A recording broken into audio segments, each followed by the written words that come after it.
ಬೆಂಗಳೂರಿನಲ್ಲಿ ಲೈಟ್ ಕಂಬ ಬಿದ್ದು ಇಬ್ಬರು ಮಹಿಳೆಯರು ಸಾವನ್ನಪ್ಪಿದ್ದಾರೆ. ಸದ್ದುಗುಂಟೆ ಪಾಳ್ಯದಲ್ಲಿ ನಿನ್ನೆ ರಾತ್ರಿ 9 ಗಂಟೆ ಸುಮಾರಿಗೆ ರೋಡ್ ಕಾಮಗಾರಿ ನಡೀತಾ ಇದ್ದ ವೇಳೆ ಜೆಸಿಬಿ ಲೈಟ್ ಕಂಬಕ್ಕೆ ತಾಕಿತ್ತು.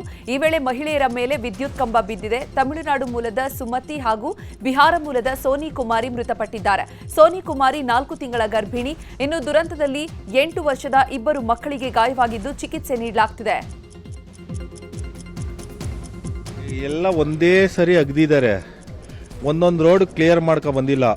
ಎಲ್ಲ ಒಂದೇ ಸರಿ ತಿನ್ಬೇಕು ಅನ್ನೋ ರೀತಿಲಿ ಒಂದೇ ಸರಿ ಆಗ್ತಾ ಬಂದಿದೆ. ಎಲ್ಲ ಪಬ್ಲಿಕ್ಕು ಪ್ರಾಬ್ಲಮ್ ಆಗಿದೆ. ಆ JCB ಡ್ರೈವರು ಬೇಜವಾಬ್ದಾರಿತನನೇ ಇದಕ್ಕೆ ಕಾರಣ. ಅವನಿಗೆ ಎಲ್ಲ ಹೇಳ್ಕೊಂಡೇ ಬಂದಿದ್ದಾರೆ ಫಸ್ಟಿಂದ, ಹುಷಾರು ಹುಷಾರು ಅಂದ್ಕೊಂಡು. ಅವನು ಇಯರ್ಫೋನ್ ಹಾಕ್ಕೊಂಡು ಅವನ ಹಾಡುಗಳು ಕೇಳ್ಕೊಂಡು ಅದು ಕೇಬಲ್ ಎಳಿಬೇಕಾದ್ರೂ ಎಲ್ಲ ಕಿರ್ಚಿದ್ದಾರೆ. ಯೋ ಅಂತ ಕಿರ್ಚಿದ್ರು ಅವನು ಆ ಕಡೆ ಗಮನ ಕೊಟ್ಟಿಲ್ಲ. ಅವನು ಇಯರ್ಫೋನ್ ಹಾಕ್ಕೊಂಡು ಹಾಡುಗಳು ಕೇಳ್ಕೊಂಡು ಇದು ಮಾಡ್ಕೊಂಡು ಬಂದು 2 ಪ್ರಾಣ ಹೋಗೋ ಕಾರಣನೇ JCB ಡ್ರೈವರ್ ಹೊರತು ಇನ್ಯಾರು ಕಾರಣ ಅಲ್ಲ. ಇಲ್ಲಿ 2 ಜೀವ ಹೋಗಿದ್ದೆ. ಏನೋ ರೋಡ್ ಕಾಂಡ 1 ವಾರ ಮೇಲೆ ಆಯ್ತು. ಒಂದು ಕ್ಲಿಯರ್ ಮಾಡಬೇಕಾಯ್ತು. ಅವ್ರು ತಪ್ಪು ಕೆಲಸ ಐತೆ. ಅದು ಕ್ಲಿಯರ್ ಮಾಡಬೇಕಾಯ್ತು, ಮಾಡಿಲ್ಲ ಅವರು. ಎಲ್ಲ ಆ ಕಡೆ ಅಗ್ದವ್ರು ಈ ಕಡೆ ಹೋಗ್ತಾರೆ. ಇದು ತಪ್ಪು ಕೆಲಸ ಮಾಡವ್ರೆ. ಅದು ಗೊತ್ತು ಸರ್, ಈ ಮಕ್ಕಳು ಓಡಾಡಕ್ಕೆ ಆಗ್ತಾ ಇಲ್ಲ ಇದು ದಾರಲ್ಲಿ. ಸರಿನಾ? ಅದು ಏನು ಏನು ಗೊತ್ತು ಸರ್, ಇವತ್ತು 2 ಜೀವ ಹೋಯ್ತು. ಕೋಲಾರದಲ್ಲಿ ಹಣದ ವಿಚಾರಕ್ಕೆ ಯುವಕನ ಕೊಲೆ ಮಾಡಲಾಗಿತ್ತು. ರುಚಿಗೆದ್ದ ಉದ್ರಿಕ್ತರ ಗುಂಪು ಹತ್ಯೆ ಮಾಡಿದ ಆರೋಪಿಗಳ ಮನೆಗೆ ಬೆಂಕಿ ಇಟ್ಟಿದ್ದಾರೆ. ಶ್ರೀನಿವಾಸಪುರ ತಾಲೂಕಿನ ಕೂಲೂರು ಗುರ್ಕಿಯಲ್ಲಿ ಈ ಘಟನೆ ನಡೆದಿದೆ. ಗುಂತವಾರಪಲ್ಲಿಯ ಮಂಜುನಾಥ್ ಅನ್ನೋರನ್ನ ಶ್ರೀಮೂರ್ತಿ ಮೋಹನ್ ಚಾಕುವಿನಿಂದ ಇರಿದು ಕೊಲೆ ಮಾಡಿದ್ರು. ಇದರಿಂದ ಕೋಪಗೊಂಡ ಮೃತನ ಸಂಬಂಧಿಕರು ಆರೋಪಿಗಳ ಮನೆಗೆ ಬೆಂಕಿ ಹಚ್ಚಿದ್ದಾರೆ. ಬೆಂಕಿ ನಂದಿಸಲು ಬಂದ ಅಗ್ನಿಶಾಮಕ ದಳ ವಾಹನವನ್ನು ತಡೆದಿದ್ದಾರೆ. ಕೊಲೆಯಾದ ಸ್ಥಳದಲ್ಲಿ ಶವವಿಟ್ಟು ಸಂಬಂಧಿಕರು ಪ್ರತಿಭಟನೆ ಮಾಡಿದ್ದಾರೆ. ಆರೋಪಿಗಳ ವಿರುದ್ಧ ಕಠಿಣ ಕ್ರಮದ ಭರವಸೆಯನ್ನ ಕೊಟ್ಟಿದ್ದಾರೆ ಎಸ್ಪಿ. ಈ ಹಿನ್ನೆಲೆಯಲ್ಲಿ ಪ್ರತಿಭಟನೆಯನ್ನ ಕೈಬಿಡಲಾಗಿದೆ.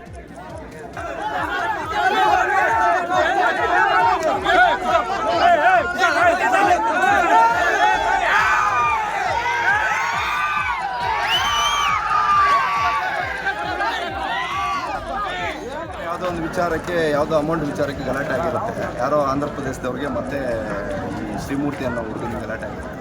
ಆಮೇಲೆ ಇದರಲ್ಲಿ ಮಧ್ಯದಲ್ಲಿ ಈಗ ಯಾರು ಸತ್ತಿದ್ದಾರೆ, ಮಂಜುನಾಥ್ ಅಂತ ನಮ್ಮ ಸ್ನೇಹಿತ, ಆತನ ಬಂದಿದ್ದನು ಏನಪ್ಪ ಎಲ್ಲರೂ ಗೊತ್ತಿರೋರು ಯಾಕೆ ಜಗಳ ಮಾಡ್ಕೊತೀರಾ, ನಾವೆಲ್ಲ ಬೆಳಗ್ಗೆ ಎದ್ರೆ ಎಲ್ಲ ಮುಖ ನೋಡ್ಕೊಂಡು ಅಂತ ಸಂಧಾನ ಮಾಡಿರ್ತಾರೆ.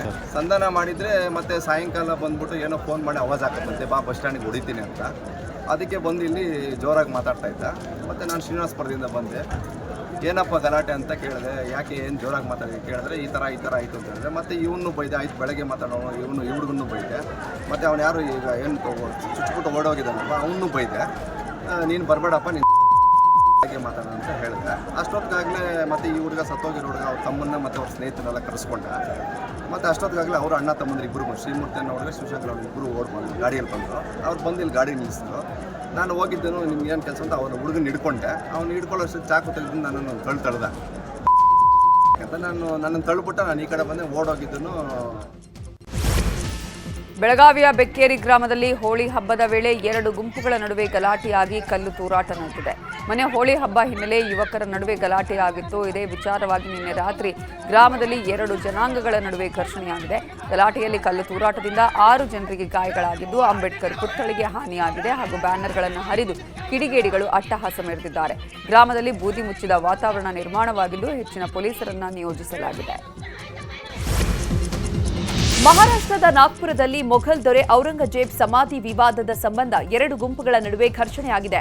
ಘರ್ಷಣೆಯಲ್ಲಿ ಸಿಕ್ಕ ವಾಹನಗಳಿಗೆ ಬೆಂಕಿ ಹಚ್ಚಿ ಕಿಡಿಗೇಡಿಗಳು ಅಟ್ಟಹಾಸ ಮೆರೆದಿದ್ದಾರೆ.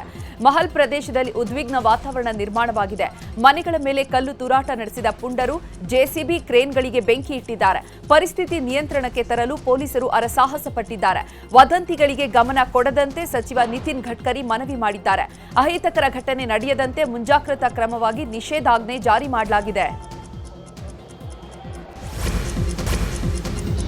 ಬೀದರ್ನ ಭಾಲ್ಕಿ ತಾಲೂಕಿನ ಆಳಂದಿ ಗ್ರಾಮದಲ್ಲಿ ನೇಣು ಬಿಗಿದ ಸ್ಥಿತಿಯಲ್ಲಿ ಯುವತಿಯ ಶವ ಪತ್ತೆಯಾಗಿದೆ. ಪ್ರಿಯಾಂಕಾ ಚೌಹಾಣ್ ಮೃತ ದುರ್ದೈವಿ. ಬಾಡಿಗೆ ಮನೆಯಲ್ಲಿ ಪ್ರಿಯಾಂಕಾ ವಾಸವಾಗಿದ್ರು. ಬಾಡಿಗೆ ಮನೆ ಖಾಲಿ ಮಾಡುವಂತೆ ಅದೇ ಗ್ರಾಮದ ಪಂಡರಿನಾಥ ಪಾಟೀಲ್ ಮತ್ತು ಆತನ ಮಕ್ಕಳು ಪದೇ ಬೆದರಿಕೆ ಹಾಕ್ತಾ ಇದ್ರಂತೆ. ಇದೇ ಕಾರಣಕ್ಕೆ ಪ್ರಿಯಾಂಕಾ ಸೂಸೈಡ್ ಮಾಡಿಕೊಂಡಿದ್ದಾಳೆ ಅಂತ ಕುಟುಂಬಸ್ಥರು ಆರೋಪಿಸಿದ್ದಾರೆ. ಇನ್ನು 3 ಮಕ್ಕಳೊಂದಿಗೆ ತಾಯಿ ಕಾಣೆಯಾದ ಘಟನೆ ಬೀದರ್ನಲ್ಲಿ ನಡೆದಿದೆ. ಸುಳಿವು ಸಿಕ್ಕರೆ ಮಾಹಿತಿಯನ್ನು ನೀಡುವಂತೆ ಪತಿ ಧನರಾಜ್ ಮನವಿ ಮಾಡಿಕೊಂಡಿದ್ದಾರೆ. ಮಾರ್ಚ್ 15ರಂದು ಬೆಳಿಗ್ಗೆ ಹುಲಸೂರು ಪಟ್ಟಣದ ನಿವಾಸಿ 40 ವರ್ಷದ ರೇಣುಕಾ 3 ಮಕ್ಕಳೊಂದಿಗೆ ಮನೆಯಿಂದ ಕಾಣೆಯಾಗಿದ್ದಾರೆ. ರನ್ಯಾರಾವ್ ಗೋಲ್ಡ್ ಸ್ಮಗ್ಲಿಂಗ್ ಪ್ರಕರಣ ಬಗೆದಷ್ಟು ಬಯಲಾಗ್ತಿದೆ. ದುಬೈನಿಂದ ಅಕ್ರಮವಾಗಿ ಚಿನ್ನ ಸಾಗಾಟ ಕೇಸ್ನಲ್ಲಿ ಐಪಿಎಸ್ ಅಧಿಕಾರಿ ರನ್ಯಾರಾವ್ ಮಲತಂದೆ ರಾಮಚಂದ್ರ ರಾವ್ ಅವರ ವಿಚಾರಣೆ ನಡೆಸಲಾಗಿದೆ. ಐಎಎಸ್ ಅಧಿಕಾರಿ ಗೌರವ್ ಗುಪ್ತಾ ಆ್ಯಂಡ್ ಟೀಮ್ 1.5 ಗಂಟೆಗಳ ಕಾಲ ತೀವ್ರ ವಿಚಾರಣೆಯನ್ನ ನಡೆಸಿ ಹೇಳಿಕೆಯನ್ನ ಪಡೆದಿದೆ. ಇನ್ನೆರಡು ದಿನದಲ್ಲಿ ಸರ್ಕಾರಕ್ಕೆ ಗೌರವ್ ಗುಪ್ತಾ ವರದಿಯನ್ನ ಸಲ್ಲಿಸಲಿದ್ದಾರೆ. ಇನ್ನೊಂದು ಕಡೆ ಗೋಲ್ಡ್ ಸ್ಮಗ್ಲಿಂಗ್ ಪ್ರಕರಣ ಸಂಬಂಧ ನಿನ್ನೆ ಬೆಂಗಳೂರಿನ ಸಿಸಿಎಚ್ 64ನೇ ಕೋರ್ಟ್ನಲ್ಲಿ ವಿಚಾರಣೆ ನಡೆಯಿತು. ಜಾಮೀನು ಅರ್ಜಿಗೆ ಆಕ್ಷೇಪಣೆ ಸಲ್ಲಿಸುವುದಕ್ಕೆ ಎಸ್ಪಿಪಿಗೆ ಸೆಷನ್ಸ್ ಕೋರ್ಟ್ ನೋಟಿಸ್ ಕೊಟ್ಟಿತ್ತು. ಬಳಿಕ ವಿಚಾರಣೆಯನ್ನ ನಾಳೆಗೆ ಮುಂದೂಡಲಾಗಿದೆ. ರನ್ಯಾಗೆ ಜೈಲ ಬೇಲ ಅನ್ನೋದು ನಾಳೆ ಗೊತ್ತಾಗಲಿದೆ.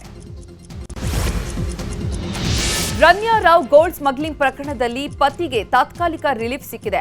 ಬಲವಂತದ ಕ್ರಮ ಕೈಗೊಳ್ಳದಂತೆ ಜತಿನ್ ಹುಕ್ಕೇರಿ ಹೈಕೋರ್ಟ್ಗೆ ಅರ್ಜಿ ಸಲ್ಲಿಸಿದ್ರು. ಕೋರ್ಟ್ ಬಲವಂತದ ಕ್ರಮ ಕೈಗೊಳ್ಳದಂತೆ ಡಿಆರ್ಐಗೆ ಸೂಚನೆ ನೀಡಿದೆ. ಇನ್ನು ಡಿಆರ್ಐ ಪರ ವಕೀಲರು ಆಕ್ಷೇಪಣೆ ಸಲ್ಲಿಸಲು ಸಮಯ ಕೇಳಿದ್ದರಿಂದ ಮಾರ್ಚ್ 24ಕ್ಕೆ ಹೈಕೋರ್ಟ್ ವಿಚಾರಣೆ ಮುಂದೂಡಿದೆ.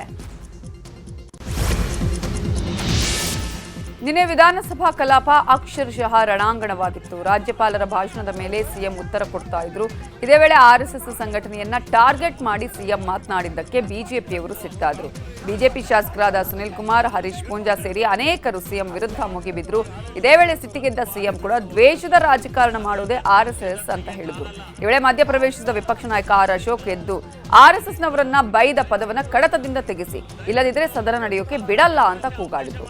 ಸಿಎಂ ಸಿದ್ದರಾಮಯ್ಯ ಪಿಎಫ್ಐನ ಏಜೆಂಟ್ ಅಂತ ಬಿಜೆಪಿ ಶಾಸಕ ಅರವಿಂದ್ ಬೆಲ್ಲದ ಆರೋಪ ಮಾಡಿದ್ರು. ಸದನದಲ್ಲಿ ಬಿಜೆಪಿ ನಾಯಕರು ಆರ್ಎಸ್ಎಸ್ ಪರ ಘೋಷಣೆ ಕೂಗ್ತಿದ್ದಂತೆ ಸದನವನ್ನ ಮುಂದೂಡಿಕೆ ಮಾಡಲಾಯಿತು. ಇನ್ನು ನಿನ್ನೆ ವಿಧಾನಸಭೆಯಲ್ಲಿ ಬಸ್ ಪ್ರಯಾಣ ದರ ಏರಿಕೆ ಹಾಗೂ ಮೆಟ್ರೋ ದರ ಏರಿಕೆಯ ಕುರಿತು ಚರ್ಚೆ ನಡೆಯಿತು. ಪ್ರಶ್ನೆಗಳಿಗೆ ಉತ್ತರಿಸಿದ ಸಿಎಂ ಸಿದ್ದರಾಮಯ್ಯ, ಪ್ರಧಾನಿ ಮೋದಿಯವರು ಡೀಸೆಲ್ ಬೆಲೆ ಏರಿಕೆ ಮಾಡಿದ್ದಾರೆ, ಅದನ್ನು ಸರಿದೂಗಿಸೋದು ಹೇಗೆ ಅಂತ ಸಿಎಂ ವಿಪಕ್ಷಗಳನ್ನ ಪ್ರಶ್ನೆ ಮಾಡಿದ್ರು. ಇದೇ ವೇಳೆ ಮೆಟ್ರೋ ಪ್ರಯಾಣ ದರ ಹೆಚ್ಚಳ ನಮ್ಮ ಕೈಯಲ್ಲಿ ಇಲ್ಲ ಅಂತಾನೂ ಕೌಂಟರ್ ಕೊಟ್ಟರು.